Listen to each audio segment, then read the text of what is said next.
4.7 재보선 참패로 지도부가 총사퇴한 더불어민주당이 오늘부터 원내대표 선출 절차에 돌입했습니다. 출사표를 던진 후보들은 한 목소리로 반성과 쇄신을 강조했습니다. 자세한 소식 국회 취재기자 연결해 들어보겠습니다. 서영석 기자. 지도부 총사퇴 이후 비상대책위 체제로 전환한 더불어민주당이 새 원내대표 선출을 위한 후보 등록을 마무리했습니다. 새로 선출되는 원내대표는 비상대책위원장을 맡아 새 대표가 선출되기 전까지 재보선 패배 이후에 당의 쇄신과 함께 새 당정청 관계를 만들어가는 중책을 맡습니다. 원내대표 경선은 친문 핵심으로 손꼽히는 윤호중 의원 대 86그룹이자 충청을 기반으로 하는 박완주 의원 2파전으로 치러집니다. 기호 1번을 뽑아든 윤호중 의원은 그 누구보다 무거운 책임감을 갖는다며 저부터 반성하고 변하겠다고 출마 의지를 다졌습니다. 기호 2번을 뽑은 박완주 의원은 지금이 변화와 혁신의 골든타임이라며 성역은 없을 것이라고 강조했습니다. 당초 출마를 계획했던 안규백 의원은 낮은 곳에서 정권 재창출에 앞장서겠다며 불출마를 선언했습니다.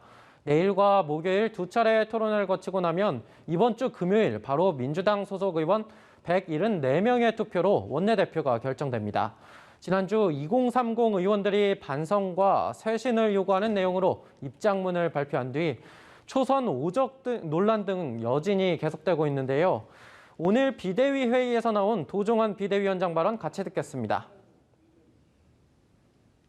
민주당의 성과를 우리 모두가 함께 이뤄낸 것처럼 패배에 대한 책임 역시 우리 모두에게 있습니다.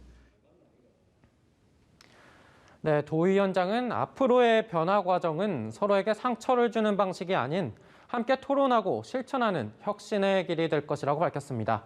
한편 본격적으로 세력화에 나선 초선 의원들은 오늘 회의를 열고 앞으로 주기적인 토론으로 당 쇄신 방향을 논의하기로 했습니다. 다만 전당대회와 원내대표 선거 등 지도부 선출에 초선이 직접 출마하는 것에 대해선 뜻을 더 모으기로 했습니다. 재선 의원들도 오늘 아침부터 모임을 가졌는데요. 다른 목소리를 듣는 것에 부족했고 과오를 인정하는 것에 정정당당하지 못했다며 2030 초선 의원들의 목소리에 힘을 보태고 함께하겠다고 밝혔습니다. 네, 한편 4.7 재보선 승리 이후 국민의힘이 오늘 첫 비대위 회의를 열었는데요. 어떤 얘기가 오갔습니까? 네, 주호영 당대표 권한대행은 가장 먼저 대통령과 여당을 향해 국정 방향을 완전히 바꾸라고 촉구했습니다. 이번 재보선에서 드러난 민심을 무시하지 말고 무겁게 받아들이라고 강조한 건데요. 국민들을 향한 사과도 이어졌습니다.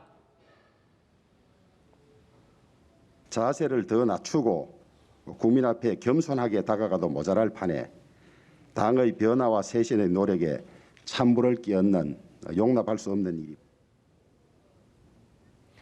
네, 재보궐선거 당일 개표 상황실에서 벌어진 송원석 의원의 당직자 폭행 사건 때문입니다. 주 권한대행은 국민에게 상처를 준 만큼 공당으로서 원칙에 따라 처리하겠다고 밝히며 송 의원을 윤리위에 회부하고 징계 절차에 들어갔습니다. 이어 앞으로도 윤리 기준을 강화하고 불미스러운 일이 생기면 상응하는 책임을 꼭 묻겠다고 강조했습니다. 초재선 의원들도 바삐 움직이고 있는데요. 지난주 초선 의원들이 이번 재보궐선거 결과와 관련해 성명을 발표한 데 이어 조금 전부터는 재선 의원들이 모임을 갖고 차기 지도부 선출과 관련된 논의에 들어갔습니다. 한편 국민의힘의 전당대회를 앞두고 국민의힘과 국민의당 합당 논의도 관심인데요. 주 권한대행은 국민의당의 의견을 요청해 놓았다고 밝혔고 안철수 국민의당 대표는 오늘부터 당원들의 의사를 묻는 절차에 들어갔습니다. 지금까지 국회에서 전해드렸습니다.